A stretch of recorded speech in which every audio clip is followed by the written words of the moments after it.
Shocking! Grabe, matindi ito. Just in, Senado, bungwelta, malaking pondo, dinaya, ay may sumabog na.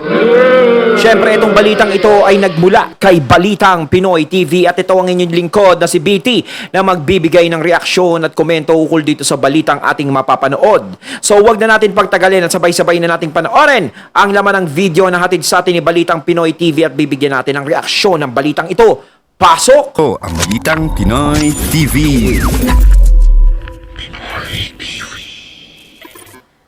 Magandang araw sa atin lahat mga kababayan. Dito na naman tayo sa another episode ng ating vlogs. Pag-uusapan natin ngayon, ito po no, pinagre-resign po ng mga tauhan o mga supporters ni Pangulong Marcos at ni Tambaloslos, ang ating pong mahal na Vice President Sara Duterte. Pag-uusapan din po natin, may natuklasan po sa hearing ng Senado. Alam ko hindi pa tapos pero ngayon pa lang may natuklasan na sila. No? Tapos once and for all, anuhin po natin to, no? Yung pong paraan ng pag-uukusa ngayon. Ngayon po kakaiba na tong ating pamahalaan. Pag-uusapan din po natin, ito po, nakakatawa po tong mga again, no, mga BBM and Tambaloslos supporters. Naglabas po sila at galit na galit.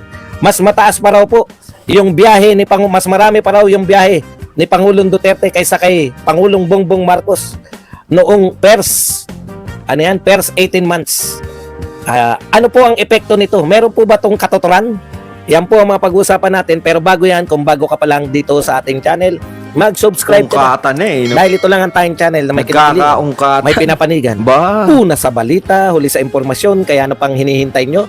Pindot na. Okay, pag-usapan po natin, no? Sari-sari po, no? Tignan po natin ang mga bago po nilang mga akusasyon. May nasimula na ba sa 51 billion? Patingin nga, maski yung sa plano lang, maski yung drawing, pwede na.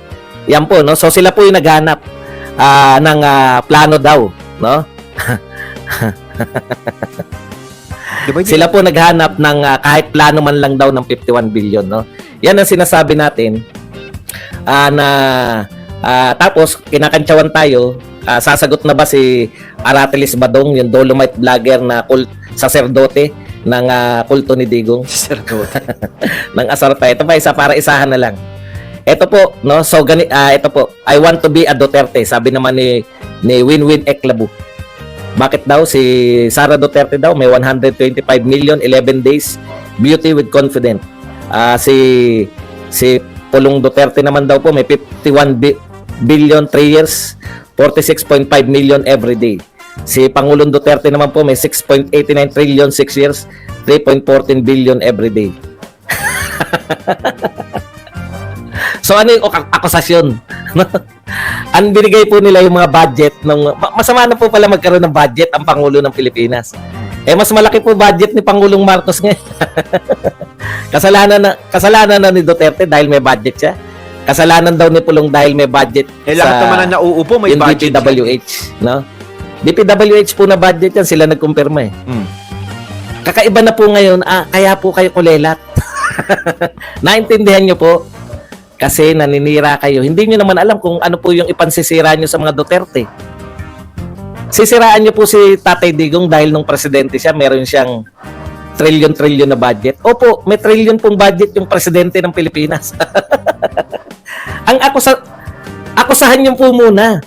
Ang gusto nila, sagutin daw natin. Ako tinutukoy na ako . Ikaw ang supremo ng di ba, ng kulto ni Digong. Sagutin mo nga. Ano ba yung sasagutin? Ano yung sasagutin? Wala nga kayong inaakusa . Ang sinabi nyo lang, 11 days ginastos yung 125 million. So ano po ang masama dun? Masama po ba yun? Pag binigyan ka po ba ng late ng budget, masama po bang gastusin? Okay, ako po taga-gobyerno dati. Hindi na po ngayon kasi vlogger na ako . Full-time vlogger na ako. Ako po nakahawak din po ako ng may kinalaman din po ako sa MOE, no?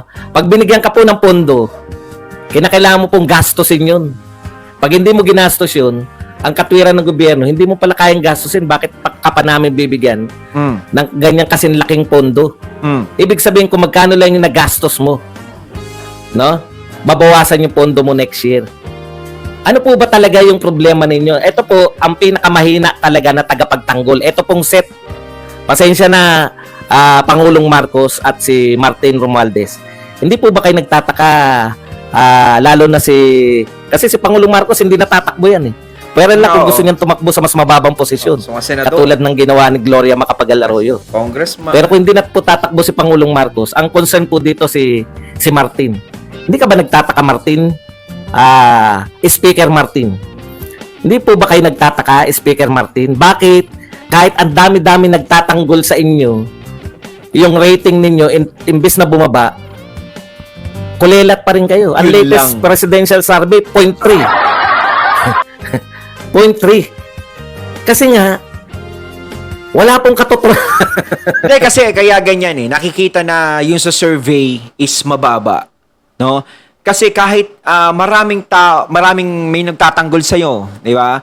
Pero ang baba mo pa rin, ang desisyon pa rin yan is nasa karamihan, sa taong bayan. Hindi sila tumitingin sa kung ano yung ginagawa mo.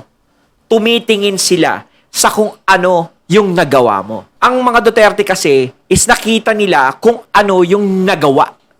Ngayon ko siguro sa pondo hinahanapan ng kung ano-ano mga chuba chenes na pondo na. Alam naman kasi nila, nakita nila, alam nila sa sarili nila kung saan talaga ginamit yon. At yun ay pinapakinabangan pa ng karamihan. Di ba? Lalo na sa Davao, di ba? Napakaganda.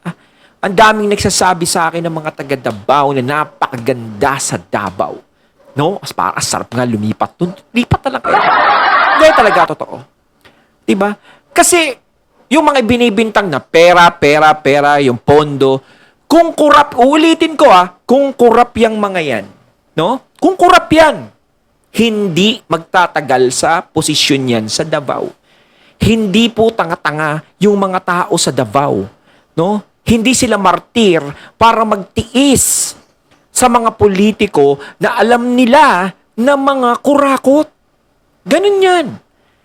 So, bakit tumagal ang mga Duterte sa Davao? Kasi, hindi sila ganun. Naglingkod sila doon. Diba? Hindi dahil matapang ang mga Duterte, kaya sila nandoon. Hindi dahil matapang ang mga Duterte, kaya pinupuri sila doon, hindi sila inaano, kasi Hindi ganun. Diba? Kung gustong lumaban ng mga tao doon, lalaban kung abusado ka.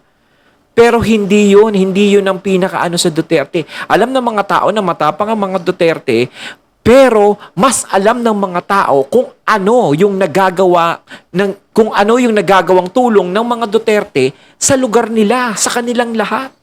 Hanggang sa maging presidente si FPRRD. Na alam naman natin na may naitulong sa atin. Dahil uulitin ko uli, kung hindi si FPRRD ang pangulo noon, nung pandemic, ulit, paano tayo? Paano? Di ba?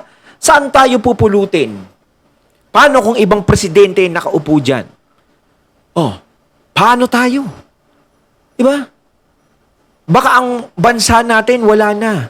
Baka nasa China na. Kung baga parang sinanla na sa ibang lugar talaga, wala na, pinamigay na. Hindi na namin kaya hawakan to. Inyo na yan. Diba? Pero hindi. Tinawid tayo ng tinawid. Ginawa ng paraan para tayo makaahon sa pandemya. Tapos, pinatahimik yung mga lugar na nakakatakot. Yung mga kalsadang madidilim na ikaw ay matatakot lumakad is binawasan, tinanggal yung mga taong gumagawa ng kasamaan doon. Naging ligtas ka, naging secured ka nung panahon na yun. Although, napakaikli lang ng mga ginawa ni FPRRD noon. Dahil yung termino niya nga, dahil kinain na ng pandemic yung mga panahon na yun. Para sa akin, yung mga hinahanap sa kanila, nakita naman. Tsaka wala nga atang naibigay dahil di nga pinasa. Hindi, di ba? Ganun yan eh. Ngayon, kaya hindi ako nagtataka kung bakit sa mga survey is talagang nangunguna yung mga Duterte. At syempre si Romualdez is bumabagsak. Kahit nasabihin natin na sinisira yung mga Duterte, nasisira yung pangalan, is ganun pa rin na nagiging ratings niya. Hindi ko naman sinasabing si Romualdez na naninira. Hindi. Yung mga tao na may mga sumisira sa mga Duterte. No? yung pinagtatanggol si Romualdez ganito, tapos sisiraan ng mga Duterte. Hindi pa rin nakakatulong yun. 'Di ba? Katulad nga dati ng presidential, 'di ba? Tumakbo si PBBM, sinira si PBBM, pero nanalo pa rin siya. 'Di ba? Depende kasi sa mga tao 'yan eh. Hindi na sila naniniwala sa mga ganyan ngayon. No? Pero hindi tayo nagre-rely sa survey, hindi ako nagre-rely diyan eh. Doon pa rin ako sa tunay na eleksyon kung sakaling tatakbo si BP Sara. Wala po katuturan yung noong araw, bibigyan ko po kayo ng halimbawa, 'di ba? May mga akusasyon bumili ng mumurahing mga na mumurahing mga yung mga naririnig natin sa hearing. Yung nakulong na mga ang tawag doon sa mga mga sundalo yung bumibili ng mga uniforme. Butas-butas yung mga boots, tapos ganitong presyong halaga, overpriced, tapos ang mahal ng pagkakabili, tapos low quality. Kita natin yan, si Napoles, nakita natin. Merong testigo laban kay Napoles. May mga testigo po eh. May testigo laban kay Capoles, di ba? Yung kanyang pamangkin yata yun, si Luy. O kami po ang pumipirma dyan sa mga peke. Ang akusasyon, may mga peking mga si Napoles, may mga peking NGOs. Hindi NGOs eh, kooperatiba. No? Sila daw yung mga pumipirma nun. So peke. Tapos binabudgetan ng pera ng mga congressman at senador. Oh. Yun yung kaso ni Napoles eh. So may inaakusahan, merong binibintang na krimen, merong testigo, yung sa CTE, di ba? O nagano po kami, kasama po ako dun sa golf.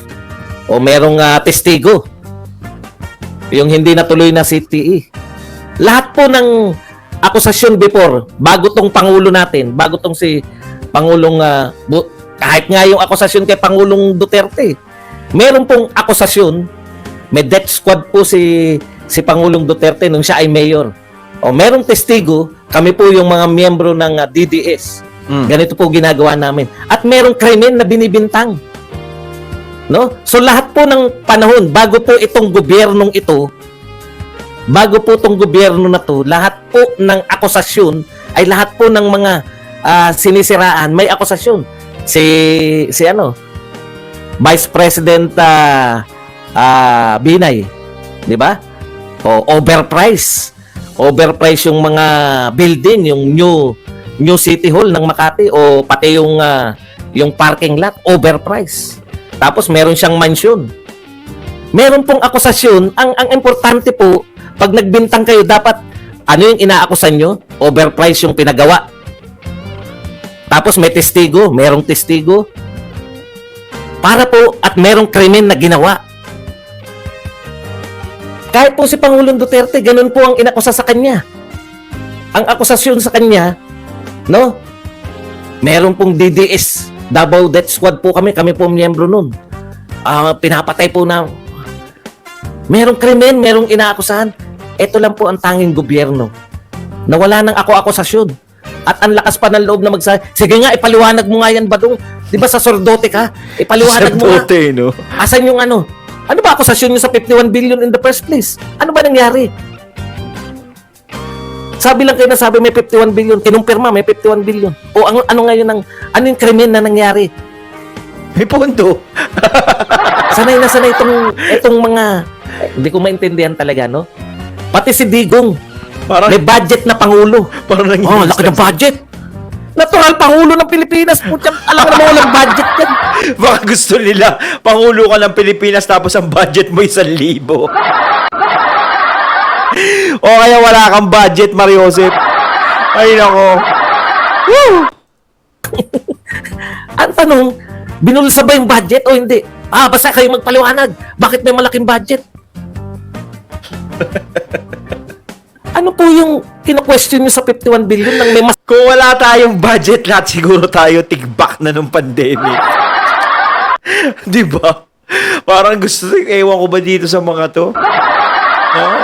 Pati si Sir Badong tuloy, naiinis nyo na eh. Sagot? Hindi. Opo, kaya ako nakasalamin eh. Mahina talaga mata ko. Sabi nito, mahina daw mata ko. Wala pong connection yan. Di ba? Ano ang akusasyon nyo? Kung may 51 billion na budget yung DPWH, pinagbibintangan nyo ba yung DPWH na wala silang pinagawang proyekto? Kumuha kayo ng ebidensya. Kayo, yung nag-aakusa, ang maghanap ng ebidensya. Tapos nagtataka sila, bakit daw hindi kumikibo? Eh, wala naman kayong inaakusa eh. Wala nga kayong kaso eh. Trillion yung, sabi kay Duterte, trillion daw si Tatay Digong. Natural, presidente ng Pilipinas yung sinasabi mong budget eh. Puta, trillion talaga budget ng presidente. Ang tanong, ano yung inaakusa mo? Ano nga yung akusasyon sa confidential fund? O katulad niyan, sige patulan natin.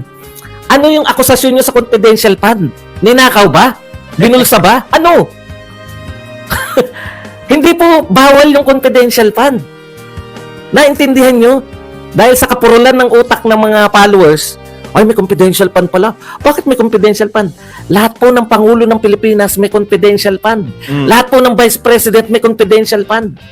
Alam niyo po ba yun? Lahat! Sila nilang, kasi nga hindi niya alam kung para saan ba yung confidential fund. Bakit ako manghihingi? Hindi niya alam kung saan eh. May kakulangan siya sa... Pero lahat, COA, tapos na po yung COA. Ayon, natating natungayan ng video na nagmula kay Balitang Pinoy TV at syempre natungayan natin si Sir Badong Aratales. Medyo inistay ni sa Sir Badong. Ang kukulit nyo kasi magsitanong. Diba? Ano ngayon kung may budget? Natural may budget sila.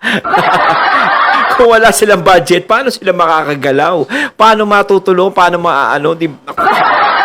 Pag-iisip nyo naman minsan.